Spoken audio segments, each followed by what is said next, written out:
to da dabar magani kai in ba nan ba shin wai kai ina ruwanka da ni shin baka balle mai hauyi nan ma za a sai dai a ce ni ce mai kuɗi na ta min kulle min dan shege gana jami'an Allah sha don ta hada yan washa ya tabe shi in balle mai kashin a waje ban taba saura kai ko zauna mai tun da ka ce ka aya in baka ba ka gada a ce ma kuɗi shin da Allah ga tsoho baka ga doya biya bige ba ko ce ne ina ya gwake shi a shi kuɗi na a shin duci na ga abu komi wanga ina ka Allah ni ban san da aka ga haraka ba shi ko ga ko masallaci bare ya tawakkali anya ka ko iya harakar ga ko ban iya wallahi ka ce ni sai ka kawo kuɗin nan to baba na yanzu yana tsoni ma ya jiya wallahi hello ka san kai ka gwada mai ina ta ada shi nan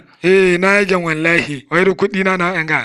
cikin minti biyu na samu naira 50,000 yalo da yana gwada mai haraka mai ma da ni tashi mama ke wasa ne ga gaba shi ba yanzu kuma ka ci 2,000 ɗaya zai bani kai wai mai 2,000 wallahi kuma tula ban iya baku ina baku naira 20 a daga nawa cikin 50,000 in ci mi Allah an shi kuɗin ba a memba shegiya ku rattaba mana subscribe sannan ku danna ƙararrawa haka zalika